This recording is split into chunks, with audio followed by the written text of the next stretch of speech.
हर छठ की कहानी। हल शास्त्री व्रत कथा।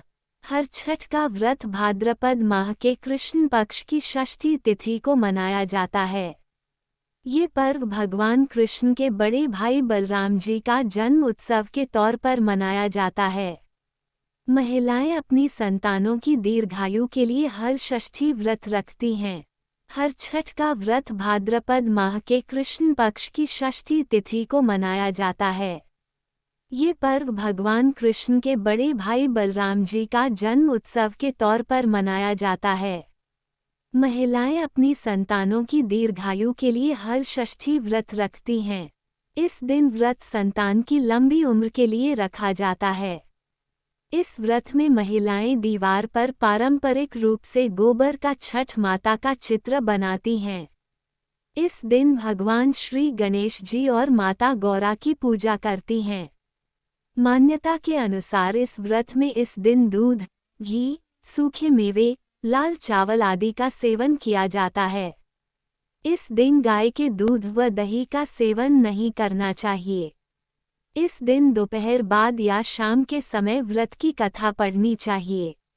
हर छठ व्रत की कथा। प्राचीन काल में एक ग्वालिन थी। उसका प्रसव काल अत्यंत निकट था। एक ओर वह प्रसव से व्याकुल थी तो दूसरी ओर उसका मन गौ रस दूध दही बेचने में लगा हुआ था।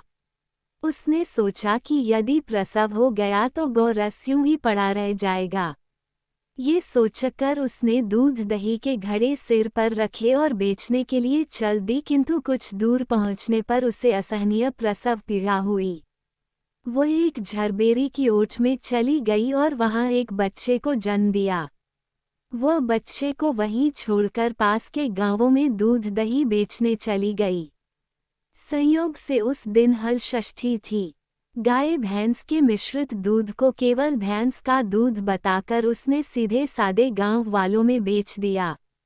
उधर जिस झरबेरी के नीचे उसने बच्चे को छोड़ा था, उसके समीप ही खेत में एक किसान हल जोत रहा था। अचानक उसके बैल भड़क उठे और हल का फल शरीर में घुसने से वह बालक मर गया। इस घटना से किसान बहुत दुखी हुआ, फिर भी उसने हिम्मत और धैर्य से काम लिया।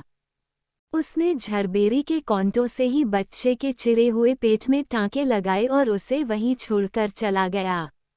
कुछ देर बाद ग्वालिन दूध बेचकर वहां आ पहुंची।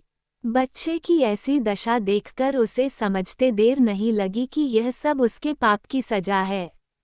वह सोचने लगी कि यदि मैंने झूठ बोलकर गाय का दूध न बेचा होता और गांव की स्त्रियों का धर्म भ्रष्ट न किया होता तो मेरे बच्चे की ये दशा न होती।